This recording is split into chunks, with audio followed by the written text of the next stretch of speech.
Do you find yourself perpetually frustrated by your lack of improvement or consistency with this game, despite searching YouTube every single week for the latest secret? You go and try it, only to find by the end of your practice session, you're right back to square one. Well, fear not.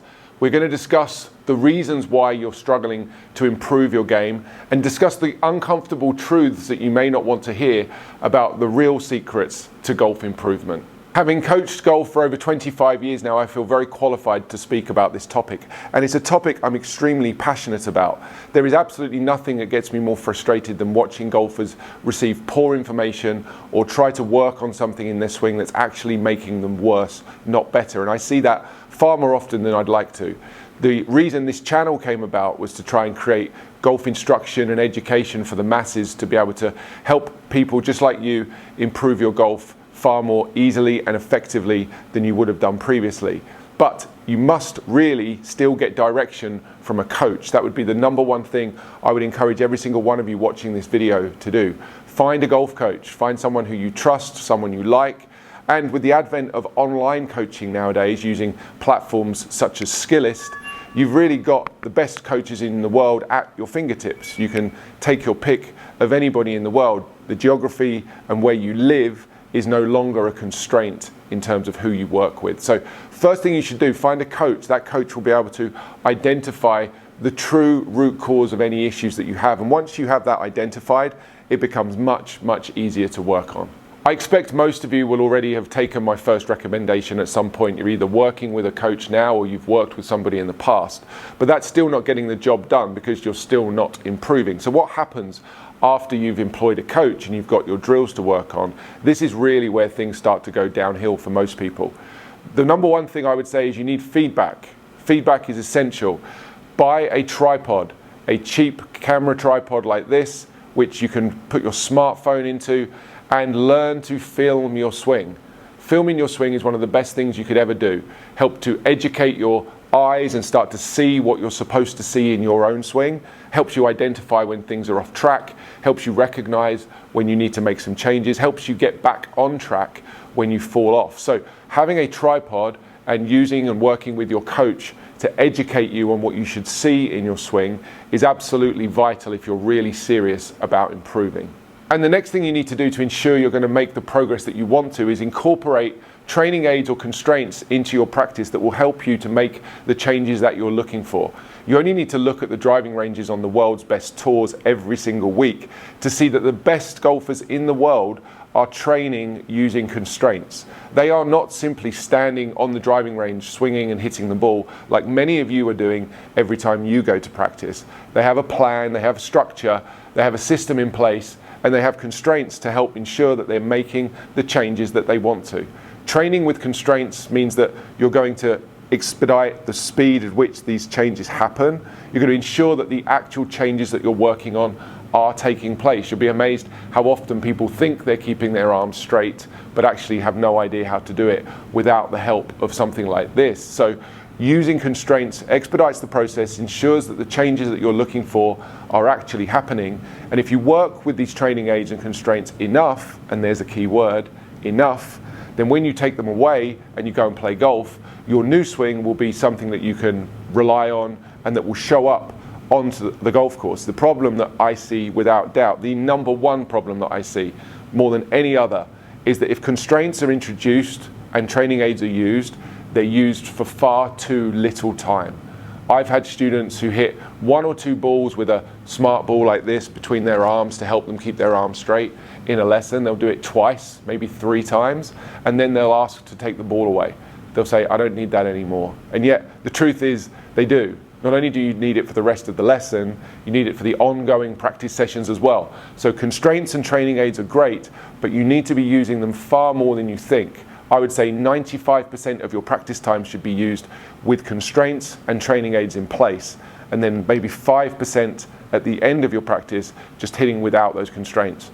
Use these things to their advantage. They're here to help you, and they will help you if you use them the way they're designed. There are some key ideas for you to think about if you're serious about improving your game. Find a coach, get a tripod, start filming your swing, and the drills that you're prescribed by your coach should be incorporating training aids and constraints, and you should be doing them a lot more than you think. I'm talking weeks, maybe months of the same drill. And that's the uncomfortable truth that not many people want to talk about. It's the idea that you have to do the same thing over and over and over and over again. It becomes boring, and that's not fashionable. That doesn't sell. That doesn't get clicks on YouTube or Instagram. But the reality is, once you find what you need to do, you have to grind it in with training, keep practicing with your video, getting the feedback with the video to make sure that you're doing things properly, and start out slowly as well. Do things differently at slow speed to allow your body to start to understand and incorporate the changes that you're trying to make. If you go at this thing full speed, and I see this far too often as well, golfers grabbing hold of the club and wanting to go at full speed with the knowledge or the concept of a different feel or a change to their swing in their mind, but with no constraints and no training aid, they really just go ahead and make the same swing. Even though somebody might be thinking weight forward, or they might be thinking arms straight, they actually don't do it because they just go ahead and run the old program again. So constraints and training aids, let's put them in place. Even something as simple as always having the grid on the ground when you practice. If you have a at-home station, a simulator maybe in your basement, you're able to set up your own training station indoors. I'd encourage you to draw the grid onto the ground so you get familiar with setting up the same way, putting the feet in the same place. The ball position can be the same. The shaft lean that you build in at the beginning, the visual guidance for the hands and the club. All of these things can help to become more familiar with your setup so that when you go outside and you don't have the grid on the ground anymore, you can still see the grid. Having the grid in your mind when you set up to the ball helps you to keep conforming to some of the swing geometry that you're training. So let's start out slow. We've got some constraints here in place. I'm going to work on some arm straight feels using the structure ball here. Great training aid. One of my favorite training aids in general is just anything between your arms that helps to keep your arms straight. I think for so many of you, that would be my favorite training aid that I would recommend and use on a daily basis. Ball between arms to help keep the arms straight, keep the arm structure in place, and it also trains better wrist mechanics as well.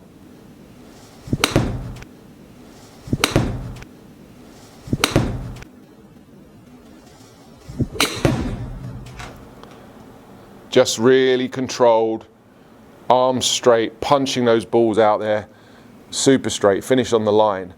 Really training control and structure to my swing in a way that most of you never do. Most of you are trying to just very marginally tweak what you already have. And, you know, for some of you, that may be enough. But I would say, in my experience, having taught this game for a number of years, I see people needing to make much larger, more drastic changes to be able to really make the improvements and the progress that you're looking for. Start out slow. If you can't do it slowly, you definitely can't do it fast. So start out slowly. And I'll come back to the point of filming your swing will be the best thing that you ever make yourself do. The education that you'll get from learning to see your swing and see the pieces of your swing that you need to practice in order to improve will be, like I say, the best investment you'll ever make in your own golf game. Get more familiar with what you should see when you film your swing, and you'll be able to get on top of those pieces far more quickly. So the progress you are looking for is possible, but it needs a plan. You need to know what to do and then understand how to check that you're doing it. Without any doubt, in my mind, the best training aid that you can ever buy for yourself would be the tripod.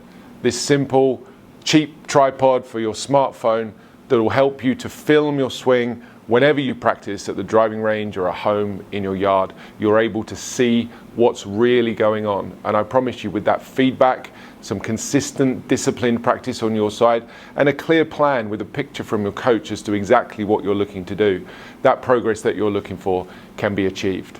And I know many of you already have the training aids in place. I know that because you tell me when you message me, you say, Rob, I've already got the structure board, I've got the divot board, I've got hack motion, but I'm still not getting better. Help, what can I do? Well, reach out to a coach. Reach out to a coach either in person or online. I mentioned that I'm on the Skillist platform. If you're interested in learning more about online lessons with me, you can check out the link down in the description. I'd be delighted to work with you. And if you're interested in learning more about any of these training aids that I feature on the videos, then I'll also put the links to those down in the description as well.